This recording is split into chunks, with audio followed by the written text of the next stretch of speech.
सगळ्यांना दंडवत प्रणाम. आजच्या दिवसाची सुरुवातच आमची सकाळी सकाळी पावसाने झाली आहे. 2-3 दिवस इतकं छान ऊन पडत होतं ना सकाळी, आणि आज सकाळपासून बघा अशी बिरबिर चालू आहे. कंटिन्यू पाऊस येतोय. माहित नाही, मी तर पडदे वगैरे रात्री सगळे मशीन लावून घेतली होती, धुवून टाकलेत, आणि पाऊस चालू आहे सकाळपासून. बघू आता कधी वाढतात, तरी डबल स्पिन केले त्यामुळे वाढतील पटकन. बघू आता काय होतं. सकाळी सकाळी ना अगोदर छान देवपूजा करून घेतली. म्हटलं बाकीच्या कामाला लागायच्या अगोदर देवपूजा करून घेऊया. आणि सकाळी देवपूजा झाली ना की खरंच खूप छान एकदम फ्रेश वाटतं बरं का. म्हणजे दिवसभर घरात सुद्धा प्रसन्न वाटतं आणि आपल्या स्वतःला सुद्धा एकदम फ्रेश आणि प्रसन्न वाटतं. तर देवपूजा झाली होती, म्हटलं पटकन नाश्ता बनवून घेते. आता नाश्त्याला काही आज वेगळं बनवणार नव्हते बरं का मी. तर आज नाश्त्यासाठी आमच्याकडे रात्रीची बिर्याणी बनवली होती मी जेवणासाठी, तर तीच होती शिल्लक आणि तीच आम्ही खाणार होतो तिघी जणी. आणि आज शनिवार होता म्हणून खरं किचनचा मी प्लॅन केला होता, पण नेमके बाबा ऑफिसला गेले, त्याच्यामुळे सगळा लोड माझ्या एकटीवरच पडला. तर अगोदर माझ्या चिमण्यांचं बघावं लागतंय, त्यांना आंघोळ घालून खाऊ पिऊ घालून मग मी माझ्या कामाला सुरुवात करते. मस्त आम्ही तिघींनी छान असा नाश्ता करून घेतला. नाश्ता वगैरे झालाय, मस्त पोरींना खाऊ पिऊ घातलंय, आंघोळ्या झाल्यात त्यांच्या, आता त्यांना खेळायला लागलेत ते. आता असा पसारा मांडलाय चिमण्याने माझ्या, दिसतो का तुम्हाला. आता या खेळतायत आणि मी माझ्या कामाला लागते. चला, आज किचन क्लिनिंगचा आहे पार्ट आहे, म्हणजे आयुष्यपत म्हणजे कुठनं सुरुवात करू कळत नाहीये. पण मी सगळा पसारा एकदम काढणार नाही, 1-2 दिवस करणार मी. आधी वरचे माळे वगैरे वरचे सगळे कॅबिनेट आज क्लीन करून घेणार, आणि उद्या खालच्या ट्रॉल्या. कारण सगळा जर पसारा एकदम काढत बसलं तर मग होत नाही, असं नाही, होतंय ते. पण शिवण्या सर्वज्ञा पण आहेत, त्यांचं पण खाण्याचं प्यायचं बघायला लागतं. कारण त्यांची आपदा करून मला पूर्ण वेळ कामाला नाही द्यायचा, कारण त्यांना बघत बघत मला काम करायचं आहे. एकतर वातावरण खराब, त्या आजारी वगैरे पडल्या तर परत खूप अवघड होते, म्हणून त्यांना बघत बघत मग कामं करायची. चला, आता किचन क्लिनिंगला सुरुवात करते. अगदी डीप क्लिनिंग करणार आहे बरं का मी किचनची.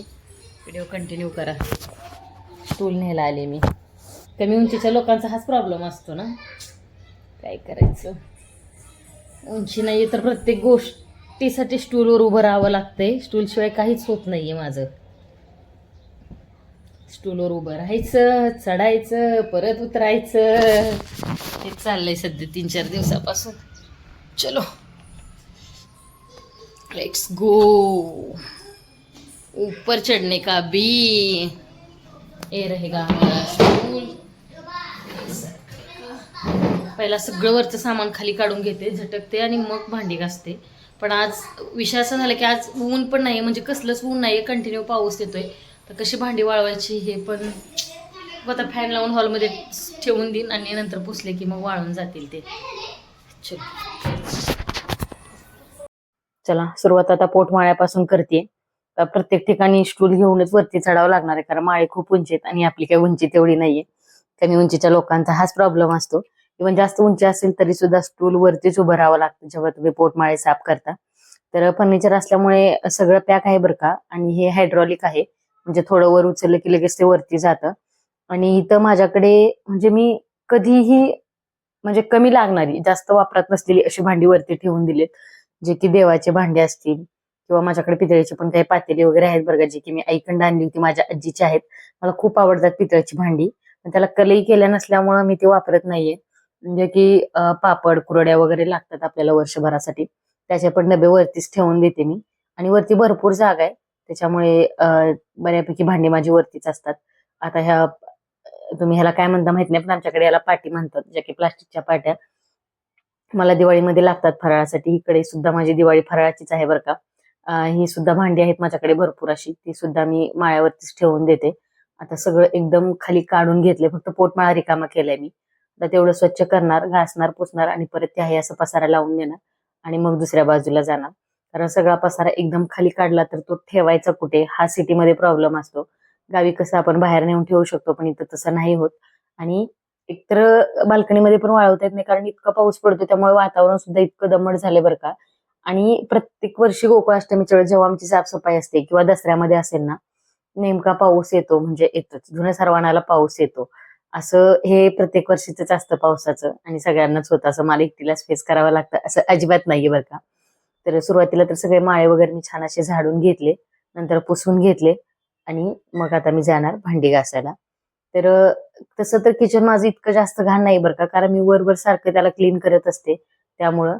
पण आता सण असल्यामुळे ही सगळी डीप क्लिनिंग करावी लागणार आहे मला, भलं घाण असो किंवा नसो यासाठी. आणि मला ना प्रत्येक वेळी स्टूलवर चढावं लागायचे, इकडं चढ, इकडून उतर, इकडून उतर, इकडून चढ, असं हे सगळं सुरू होतं माझं. आणि माझं चाललंय काम चालू, आणि हे बघा माझ्या चिमण्यांचं काय चाललंय.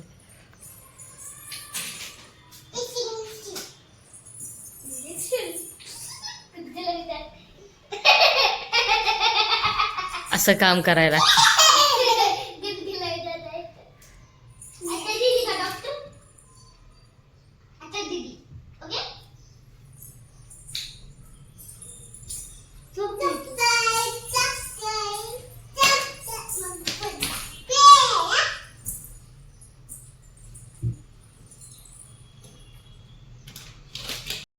यांचा असा खेळ चालू होता. यांचं कौतुक बघत बघतच मला काम करावं लागत होतं. सगळी भांडी मी घासून घेतली आणि वाळत ठेवली. मला आता माळा पुसून झालाय, भांडी पण घासून वाळत ठेवलेत. तर आपण दुसरा भाग घेऊया साफ करायला. आणि इकडे बघा पाऊस कसा पडतोय आमच्याकडं. काय या पावसाचं करावं काही कळत नाहीये, पण ठीक आहे, पडतोय तर चांगलाय. आता मी एक एक करून देत होते आणि सगळा पसारा माझ्या शिवण्याने खाली घेतला. इथं जे आहेत ना ते जास्त करून सगळे काचेची भांडी आहेत माझी, जे की काचेच्या भरण्या असतील किंवा जे मला रेसिपीसाठी लागतात ना, तर ती सगळी भांडी इथं असतात. किंवा जे काही छोटे मोठे काचेचे मसाल्याचे डबे असतात तर ते इथेच ठेवलेले असतात मी. कारण वरती आहे आणि मुलींचा पण हात जात नाहीये आणि शक्यतो तिथं कोणी जात नाही माझ्याशिवाय, म्हणून मी ते सगळं तिकडे ठेवते. पहिला सगळं त्या अगोदर रिकामं करून घेतलं मी. आणि या कामामध्ये ना खरं सांगायचं तर मला शिवण्या आणि सर्वज्ञ दोघींची सुद्धा खूप मदत झाली. एकतर सर्वज्ञानं काही त्रास दिला नाही आणि शिवण्या सुद्धा मला खूप सगळ्या गोष्टी हाताखाली देत होती. सुट्टी स्कूल नसल्यामुळे शिवण्याला पण शाळेला सुट्टी होती, त्याच्यामुळे तिची सुद्धा मला मदत झाली. भले तिनं मला काही काम करू लागितलं नसलं तरी चाललं असतं, पण ती सर्वज्ञाला खूप छान सांभाळते जेव्हा मी कामात असते तेव्हा. आणि जेव्हा शिवण्या स्कूलला जाते मग तेव्हा सर्वज्ञ माझ्या मागं मागं करत असते. मग प्रत्येक वेळी तिच्यासोबत थोडं खेळावं लागतं, जसं की मागच्या 2 व्हिडिओमध्ये तुम्ही बघितलंच आहे. तशी माझी कामं होत होती, पण आज तसं नव्हतं. आज शिवण्य तिला प्रॉपर लक्ष देत होते. खायला वगैरे सुद्धा शिवण्य तिला छान चारते. त्याच्यामुळे इतकं काही टेन्शन नव्हतं, पण मध्ये मध्ये लक्ष द्यावं लागतं जर मुलं लहान असतील तर. तर सगळं मी क्लीन करून घेतलं, कोलींनी व्यवस्थित साफ करून घेतलं. आणि फर्निचर असलं की प्रत्येक वेळी आपल्याला, जर तुम्ही डीप क्लिनिंग करत असाल किंवा वरवर क्लिनिंग करत असाल तर कोलीन किंवा एखादं लिक्विड टाकूनच पुसून घ्यावं लागतं, नाही तर मग त्याच्यावरती जे डाग आहेत तर ते पाण्याचे तसेच उमटतात. आणि कपडा सुद्धा मायक्रोफायबरचाच यूज करावा लागतो. आणि जे रुमाल आहेत ना तर ते मी डीमार्ट मधून आणले होते, काहीतर 99 रुपयाला मला 5 का 6 असे काहीतरी मिळाले होते. पण खरं सांगायचं तर याची क्वालिटी खूप छान आहे आणि मी एक 4 महिन्यापासून वापरते. पण खूप चांगले आहेत, नाही का, खराब वगैरे अजिबात झालेले नाहीयेत किंवा त्याच्याने पाण्याचे डाग वगैरे सुद्धा उमटत नाहीयेत. आता माझा तो सेक्शन क्लीन करून झाला होता. म्हटलं हे जे डबे आहेत ना तर ते वाळलेत तर पटकन पुसून घ्यावे, कारण स्टीलची भांडी घासली ना त्याच्यावरती पाण्याची डाग पडतात आणि ती तशी डाग पडलेली भांडी ठेवायला मला तरी अजिबात आवडत नाही. माझं म्हणणं एक असतं की म्हणजे नीट व्यवस्थित करायचं सगळं, ते लावली जाऊन हलकी बजा वाचलं काय आपल्याला पटत नाही. त्याच्यामुळे व्यवस्थित केलं तर व्यवस्थित करायचं, नाही तर मग त्याच्या नादी लागायचं नाही, असं असतं. त्यामुळे मग डबे मी व्यवस्थित परत एकदा सगळे पुसून घेतले, जेणेकरून त्याच्यावर पाण्याचे डाग पडू नये म्हणून. आणि जे काही पापड कुरड्या होत्या ना तर त्या त्याच्यामध्ये भरून ठेवल्या. असं काही जास्त नाही माझ्याकडे, पण आहे ते उपवासाचं वगैरे ज्या काही छोट्या मोठ्या गोष्टी. तर मोठे मोठे जे डबे आहेत ते माझे लग्नातले आहेत. आणि आहेत कुरवड्या, जे की प्रत्येक वर्षी म्हणजे माझ्या नणंदबाईच देतात मला. कुरवड्या तर मी नव्हते करत, पण पापड वगैरे मी करायचे याच्या अगोदर. पण आता ह्या वर्षी असं आहे की इथं जागाच नाहीये घालायला, त्याच्यामुळे त्यांनीच दिलं होतं सगळं मला. त्यानंतर मला शिवण्याने सगळा पसारा आणून दिला आणि जो काही माळ्यावरचा पसारा होता तर तो सगळा पसारा मी वरती लावून दिला. कारण प्रत्येक वेळी चढ उतर करण्यापेक्षा असं जर कोणी हाताखाली असेल ना तर कामं सुद्धा पटपट होतात बरं का. म्हणजे वाटत नाही की बाबा माझ्या मुली माझ्या हाताखाली आल्या तितक्या लवकर काम करायला. पण छोटी मोठी कामं असतात त्या नक्कीच करू शकतात. तुम्हाला सुद्धा जेव्हा किचन क्लिनिंग करायचं असतं ना तर मी तर सजेस्ट करेन की सगळा पसारा एकदम काढू नका, कारण खूप गोंधळ होतो. एकतर आवरता आवरत नाही. आपण म्हणतो हो बाबा थोडंच आहे, दिसायला थोडं दिसतं, पण काढायला गेल्यानंतर इतका पसारा होतो त्याचा काही विचारू नका बरं का. त्यामुळे थोडं थोडं काढा, जेणेकरून तुम्हाला सुद्धा कंटाळा येणार नाही. आणि जास्त पसारा बघितल्यानंतर सुद्धा कंटाळा येतो बरं का, दमतो माणूस लगेच. त्याच्यामुळे एक एक कोपरा काढायचा, क्लीन करायचा आणि तो ठेवून द्यायचा. मला तुम्ही एक किचनला 2 दिवस लागू दे, पण तसंच क्लीन करा असं मी तरी म्हणेन. आता त्याच्यानंतर ज्या काही इकडच्या माझ्या प्लास्टिकचे कंटेनर होते तर ते सगळे मी काढून घेतले आणि ते सगळे असे रिकामे केले, ते बघा जे काही होतं ते. आणि रिकामं करून मग मी आता ते घासून घेणार. तर माझ्या चिमण्यांचं चालू होतं मध्ये मध्ये खायचं. तर तुम्ही एवढे भांडे जे की मला घासायचे, तर तुम्ही म्हणाल तर हो, दुपारचं आमचं जेवण वगैरे करून परत आम्ही कामाला लागलोय. तो काही व्हिडिओ शूट मी इथं घेतलेला नाहीये. ते जे प्लास्टिकचे कंटेनर आहेत ना तर ते मी फ्लिपकार्टवरून ऑर्डर केलेत. जवळजवळ 5 ते 6 वर्ष झाला असतील मी वापरते आणि खरंच खूप छान क्वालिटी याची. फक्त ह्याला ताराच्या घासणीने घासायचं नाहीये. आणि आता इथं मला भांडी घासायला माझी सर्वज्ञ मदत करत होती. सगळी भांडी तिनं मला आणून दिली आणि मी तेवढी सगळी भांडी घासून घेतली. कारण तिनं पटपट आणून देत होती आणि मी घासत होती. त्याच्यानंतर मग शिवण्याने मला ती वाळत घालायला सुद्धा मदत केली. एक मोठं बेडशीट हातरलं होतं. फॅन 4 वर लावला होता आणि आम्ही सगळी भांडी तिथं हॉलमध्येच वाळवत होतो. कारण ऊनच नव्हतं बाहेर आणि वारं पण नव्हतं, पाऊस येत होता. त्यामुळे बाहेर भांडी वाळवायचा काही चान्सच नव्हता असं झालेलं. पण ते साफ केल्याशिवाय तर काही पर्याय नव्हता. म्हणून मग फॅन लावला आणि तिथं सगळी भांडी मी वाळवून घेतली. तर घासलेली सगळी भांडी आणून मी वाळत घालत होते आणि निवांत बसून एका जागी ना मी सगळी भांडी बाथरूम मध्ये बसून घासलेली. डायरेक्ट बाल्कनीमध्ये पण घासू शकत होते, पण तिथं ना भांडी घासताना लगेच शिवण्या सर्वज्ञ येतात आणि तिथली जी फरशी आहे ना ती एकदम स्लिप मारते, अशी पटकन घसरते. म्हणून मी तिकडं काही रिस्क घेतली नाहीये. म्हणलं नको, बाथरूम मध्ये बसून मी सगळी भांडी व्यवस्थित घासून घेतली. जे काही स्टीलचे डबे वगैरे आहेत ते सुद्धा रिकामी करून मी सगळे घासून घेतले. आता फक्त माझी भांडी राहिली होती ते म्हणजे खालची किचन ट्रॉली मधली. कारण वरचं जे होतं तर ते बऱ्यापैकी माझं सगळं झालं होतं. आणि आता ही भांडी कधी वाळतील माहित नाहीये मला. पण ठीक आहे, आता काढलाय पसारा तर करावा तर लागणारच. आणि एवढं करता करता मला संध्याकाळ झाली. त्याच्यानंतर संध्याकाळचा मी स्वयंपाक केला. आम्ही जेवण केलं आणि दुसऱ्या दिवशी तर रविवार होता. कारण हा व्हिडिओ सुद्धा तुमच्याकडे खूप लेट येतोय बरं का, एडिटिंगला वेळ नसल्यामुळे. कारण कामच तेवढी होती त्यामुळे व्हिडिओ यायला पण लेट झालाय. आता स्वयंपाक केल्यानंतर परत मग शिवण्या सर्वज्ञाला मी झोपवलं आणि रात्री 11:30-12 वाजता मी परत कामाला लागले. कारण दुसऱ्या दिवशी सुट्टी होती आणि हा जो काढलेला पसारा होता तो दिवसभर असाच राहणार हे माहित होतं. परत किचन ट्रॉली मधली सगळी भांडी काढून घासली मी, ट्रॉल्या घासून घेतल्या. त्याच्यानंतर मग जे खालचं काही होतं तर ते किचन ट्रॉल्या वगैरे सगळ्या साफ करून घेतल्या. खालच्या ट्रॉल्यांचा व्हील्स असल्यामुळे त्या पटकन इझिली बाहेर निघतात, त्यामुळे क्लीन करायला सुद्धा सोपं जातं बरं का. आता ही स्टाईल वगैरे सगळ्या मी धुवून काढल्यात वरतून. एक्झिट फॅन सुद्धा जवळजवळ अर्धा पाऊण तास गेला मला तो क्लीन करण्यासाठी. आणि याच्यासाठी मी दुसरं कोणतेही लिक्विड वगैरे वापरलेलं नाही, जे की आपलं असतं भांड्याचं विम जेल आणि साबण, याच्यानेच मी सगळं क्लीन करून घेतलंय. आणि आता ज्या राहिल्यात खाली थोड्याशा स्टाईल घासायच्या तर त्या मी घासून घेते आणि किचन वट्टा सुद्धा क्लीन करून घेते. आता वरतून फॅन चालू होता म्हणजे पटकन वाळेल म्हणून मी फॅन लावलेला. आणि आता हे करता करता मला जवळजवळ म्हणजे मी शनिवारी सकाळी 11 वाजता कामाला लागलेली होती. हे माझं काम रविवारच्या सकाळी पहाटे 5:30 वाजता संपलंय. म्हणजे एक दिवस आणि एक रात्र माझी पूर्ण ह्या कामासाठी गेली.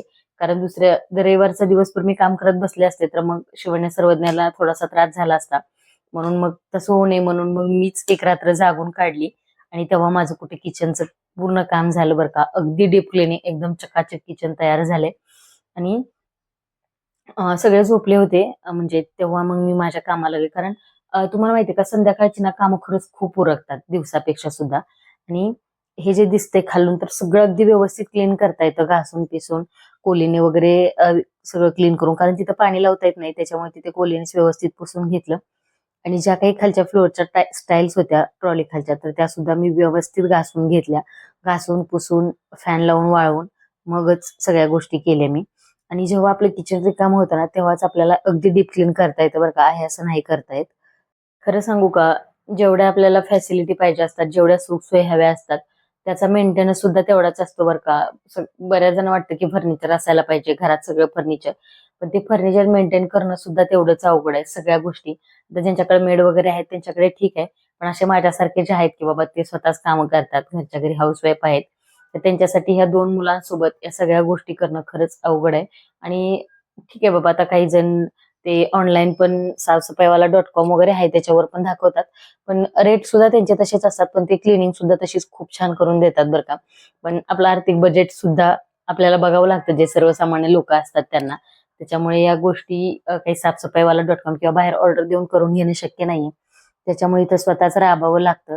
फर्निचर जरी असलं, धूळ जरी बसत नसली तरी त्याची क्लिनिंग, डस्टिंग सुद्धा तेवढीच महत्वाची असते. त्याचा मेंटेनन्स सुद्धा तेवढंच ठेवावा लागतो. आणि हे वाटतं तितकं काही सोपं नाहीये. याला 1-2 दिवसातून कोलीने ट्रॉल्या वगैरे वरतून क्लीन कराव्या लागतात. एका महिन्यातून वगैरे ट्रॉल्या काढून सगळं व्यवस्थित क्लीन करून पुसून परत ठेवावं लागतं. अशा सगळ्या गोष्टी येतात जेव्हा तुमच्याकडे फर्निचर असतं किंवा सगळ्या सुखसोयी असतात तेव्हा मेंटेनन्स हा आलाच. मग ते घराचा असो, गाडीचा असो, कशाचं का असना, सगळ्याच गोष्टींचं. तर चला, आता माझ्या किचन क्लिनिंगचा हा शेवटचा पार्ट चालू आहे बरं का. आता पहाट होत आली पण मला काही झोप लागायचं नावच घेत नव्हती. आणि सगळं झाल्यानंतर मी किचनच्या ट्रॉलीमधली भांडी वगैरे लावून दिली. एक एक दिवस आणि एक रात्रीच्या मेहनतीनंतर माझं हे किचन असं दिसतंय. पण हे किचन बघितल्यानंतर ना थकवा तर अजिबात नाही, पण इतकं मनाला फ्रेश आणि प्रसन्न वाटतंय ना, खरंच. तुमचा सुद्धा हा अनुभव नक्कीच माझ्यासोबत शेअर करा. भेटूया लवकरच पुढच्या